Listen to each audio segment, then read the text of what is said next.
नमस्कार दोस्तों, मैं मिथुन राठौर। आज आपको एक और नई वैकेंसी की जानकारी बताने वाला हूँ। दोस्तों, ये vacancy Madhya Pradesh high school शिक्षक पात्रता परीक्षा एमपी टेट वर्ग एक रिक्वायरमेंट। दोस्तों, इससे पहले कि हम इसके सभी बिंदुओं पर चर्चा करें, यदि आपने हमारे चैनल को सब्सक्राइब नहीं किया है तो सब्सक्राइब जरूर कर लें, ताकि इसी प्रकार की और नई आने वाली वैकेंसी से रिलेटेड वीडियो आप देख सकें। तो दोस्तों, चलते हैं हम इस वैकेंसी की जानकारी की ओर। दोस्तों, ये वैकेंसी का नाम है, रिक्वायरमेंट पोस्ट नेम है उच्च माध्यमिक शिक्षक। तो और एक जो परीक्षा होगी, परीक्षा का नाम हाई स्कूल शिक्षक पात्रता परीक्षा वर्ष 2023। और इसका जो टाइम टेबल है, तो इसकी जो समय सारणी है परीक्षा की दोस्तों, इस प्रकार दी हुई है। दोस्तों, ये जो पेपर है 1 मार्च 2023 बुधवार से प्रारंभ होंगे। कब तक चलेंगे ये तो नहीं बता सकते, लेकिन इसकी जो परीक्षा चालू होने की तारीख दी हुई है, तो जो परीक्षा की पाली होगी, जो फर्स्ट शिफ्ट होगी 7 से 8 बजे तक, है ना। मतलब जो रिपोर्टिंग का समय है 7 से 8 बजे, और जो महत्वपूर्ण निर्देश पढ़ने का समय है 8:50 से 9 बजे तक का रहेगा। मतलब 10 मिनट का समय दिया जाएगा आपको। और उत्तर अंकित करने का समय 9 से 11:30, मतलब 2.5 घंटे का समय आपको दिया जाएगा। वैसे ही सेकंड शिफ्ट का है 12 से 1 बजे तक का रिपोर्टिंग टाइम है, और 1:50 से 2 बजे तक, मतलब 10 मिनट महत्वपूर्ण निर्देश पढ़ने के लिए दिए जाएंगे। और जो उत्तर अंकित करने का समय रहेगा 2 से 4:30 बजे तक, मतलब 2.5 घंटे का समय दिया जाएगा। 2 शिफ्टों में पेपर होंगे। दोस्तों, अब हम आगे चलते हैं। तो इसमें जो सब्जेक्ट है, रिक्वायरमेंट सब्जेक्ट डिटेल है, तो इसमें ये जो बताए गए हैं सभी सब्जेक्ट हैं, हिंदी भाषा, अंग्रेजी, भौतिक, जीव विज्ञान, भूगोल, समाजशास्त्र, अर्थशास्त्र। ये जो जितने भी सब्जेक्ट यहाँ पर दिख रहे हैं आपको, ये सभी सब्जेक्ट हैं, है ना। इसके बाद हम सब्जेक्ट के बाद दोस्तों एमपी टेट वर्ग एक रिक्वायरमेंट एलिजिबिलिटी, मतलब हम इसको अप्लाई करने के लिए योग्यता की बात करें तो आवेदक के पास किसी भी मान्यता प्राप्त बोर्ड, विश्वविद्यालय या संस्थान से बीएड डिग्री के साथ संबंधित विषय के साथ पोस्ट ग्रेजुएशन की डिग्री होना चाहिए। मतलब जिस भी विषय से आप फॉर्म भरेंगे, जैसे sociology, Sanskrit, Hindi, English, maths, जिस भी संबंधित विषय से आप फॉर्म भरना चाहते हैं, जिस भी विषय में आप पढ़ाना चाहते हैं, उसकी पोस्ट ग्रेजुएशन की डिग्री आपके पास होना चाहिए। साथ में बीएड भी अनिवार्य है ना। उसके बाद हम इसकी सैलरी की बात करें तो इसकी न्यूनतम जो है 36,200 प्लस महंगाई भत्ता। इसके साथ भर्ती नियम के अनुसार परिवीक्षा अवधि वेतन देय होगा। मतलब 36,200 से आपकी जो सैलरी है वो स्टार्ट होगी। इसके बाद इसकी जो आवेदन करने की फीस है, मतलब आवेदन शुल्क जो है, सामान्य और अन्य राज्य के जो कैंडिडेट हैं उनके लिए 660 रुपये, ST SC OBC के लिए 360 रुपये, और पोर्टल शुल्क अलग से लिया जाएगा, है ना। कि आप debit card, credit card, net banking के माध्यम से या MP ऑनलाइन की उसके माध्यम से कर सकते हैं। और अब हम इसकी आयु सीमा की बात करें तो इसकी आयु सीमा की गणना 1 जनवरी 2023 को की जाएगी, जिसमें न्यूनतम आयु 21 वर्ष, अधिकतम आयु 40 वर्ष रखी गई। और आयु की जो अतिरिक्त छूट है वो अलग से नियम अनुसार इसमें पढ़ सकते हैं आप। जो इसकी PDF आएगी उसमें आप पढ़ सकते हैं। और इसका जो एग्ज़ाम पैटर्न है, वो एग्ज़ाम पैटर्न मैं आपको यहाँ पर बता देता हूँ। इसमें 150 अंकों का क्वेश्चन पेपर होगा, जिसकी समय अवधि 2.5 घंटे की होगी, है ना।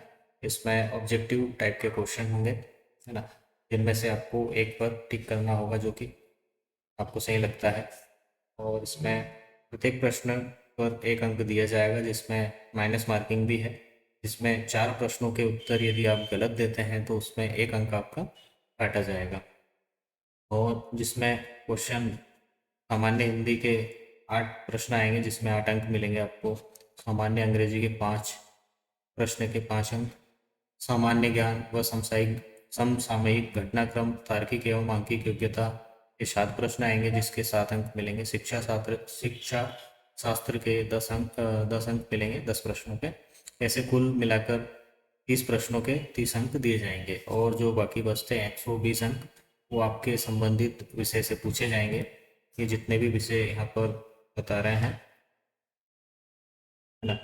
तो प्रत्येक विषय के 120 प्रश्न होंगे और उनके जो अंक होंगे वो भी 120 होंगे, मतलब एक प्रश्न का एक अंक दिया जाएगा। ऐसे कुल मिलाकर 150 अंकों का प्रश्न पत्र होगा।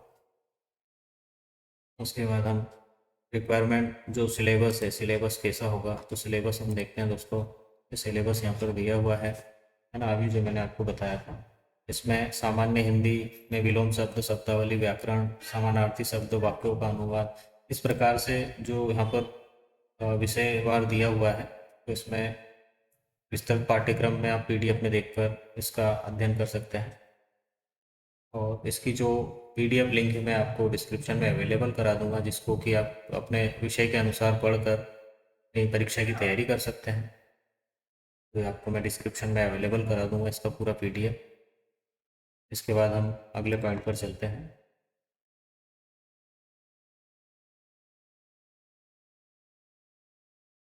दोस्तों अब हम इसकी सिलेक्शन प्रोसेस की बात करें तो इसमें पहले लिखित परीक्षा ली जाएगी, उसके बाद मेरिट के आधार पर चयन किया जाएगा।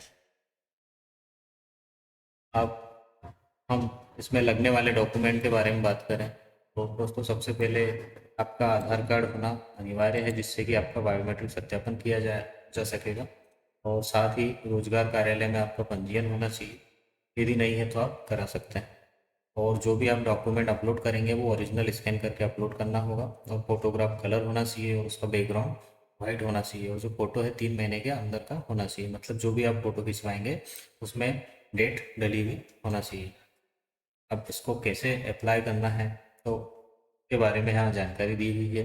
तो इसकी जो तारीख है 12 जनवरी 2023 से 27 जनवरी 2023 तक यहाँ पर ऑनलाइन आवेदन किए जाएंगे।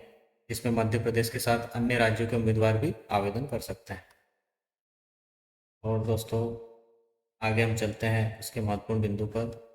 तो ये तारीख दी हुई जो अभी मैंने आपको बताया, आवेदन शुरू 12 जनवरी 2023 से होंगे, जो कि 27 जनवरी 2023 तक भरे जा सकेंगे। और जो परीक्षा शुल्क जो भुगतान की तिथि है, अंतिम तिथि है 27 जनवरी 2023। और जो सुधार है 1 फरवरी 2023 तक किया जा सकेगा। और इसकी जो परीक्षा तिथि 1 मार्च 2023 से प्रारंभ हो जाएगी। और जो एडमिट कार्ड है परीक्षा से पहले अवेलेबल करा दिए जाएंगे। अब हम बात करें कि कौन से ज़िले में इसकी एग्ज़ाम होगी, तो बालाघाट, बैतूल, भोपाल, छिंदवाड़ा, ग्वालियर, इंदौर, जबलपुर, कटनी, खंडवा, मंदसौर, नीमच, रतलाम, रीवा, सागर, सतना, सीधी और उज्जैन, इतने ज़िलों में इसकी परीक्षा आयोजित की जाएगी। और इसको अप्लाई कैसे करना है तो इसकी लिंक यहाँ पर दी हुई है, जो कि मैं आपको डिस्क्रिप्शन में उपलब्ध करा दूंगा, जहाँ से आप सीधे अप्लाई कर पाएंगे। तो दोस्तों मैं आशा करता हूँ कि मेरे द्वारा दी गई जानकारी आपको समझ में आई होगी। और इसके अलावा भी आप यदि विस्तृत जानकारी लेना चाहते हैं तो इसका जो पीडीएफ है मैं डिस्क्रिप्शन में इसकी लिंक अवेलेबल करा दूंगा, जहाँ से आप पूरा पीडीएफ पढ़ के इस वैकेंसी के बारे में और ज़्यादा जान पाएंगे। तो दोस्तों धन्यवाद वीडियो